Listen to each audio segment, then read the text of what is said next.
Next Friday marks the final day of the UN's 2023 Climate Change Conference in Bonn, Germany. The two-week gathering aimed at preparing resolutions for eventual adoption at this year's COP28 in Dubai. High on the agenda, for many at least, is accelerating the adoption of renewable energy sources.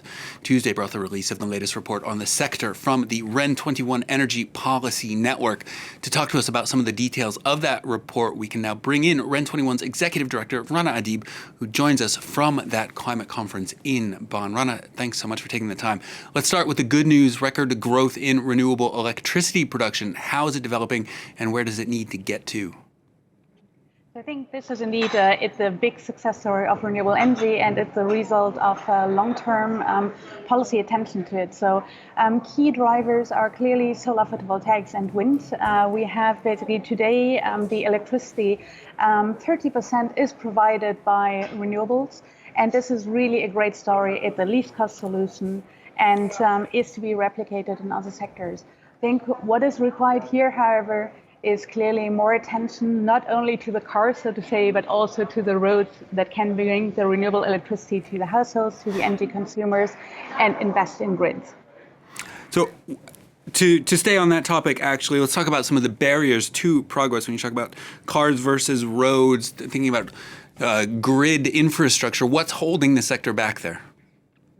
What is clearly holding the sector back is we have globally over 1 terawatt of projects, in particular in solar PV and wind, that could be constructed and cannot be constructed because they do not yet have the permits to be constructed.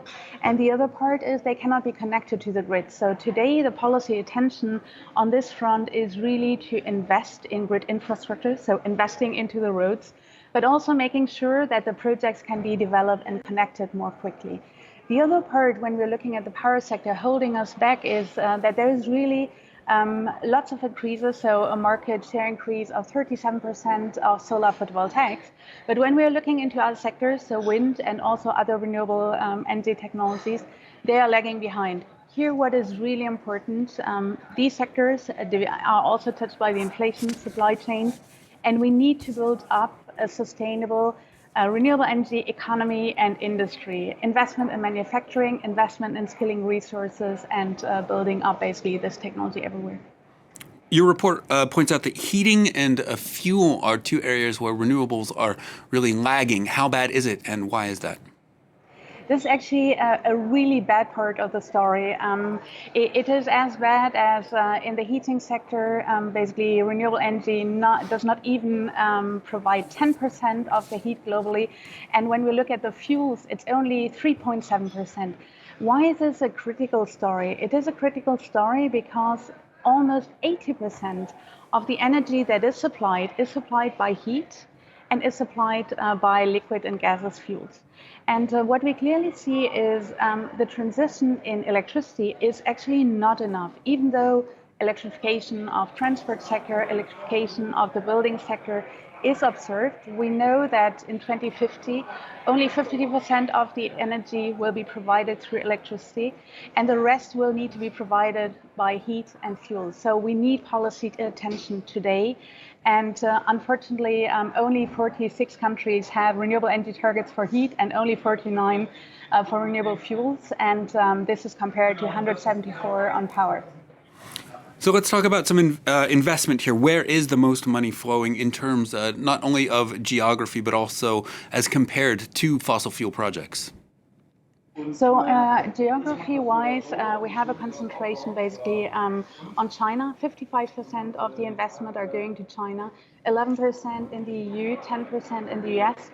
Only 1.6%, to show the other extreme, is on Africa and Middle East. So this is the regional part. When we're looking at the technology, there is indeed, we see that from the investment, almost 3/4, when we look at the power sector, where we have most of the investment happening, go to renewable energy power, but still 1/4 continues to go to fossil fuel, even though it is more expensive and has basically all the defaults we know, climate, health, social impacts.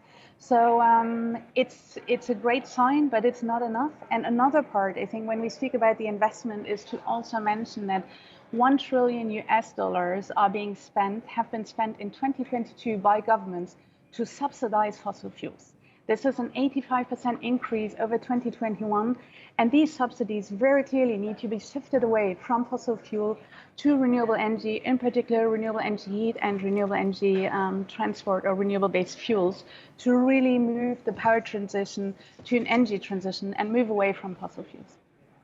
All right, that's all we have time for. I want to thank you, Rana Adib, Executive Director of REN21 Renewable Energy Network. Thanks so much for your time and for being with us.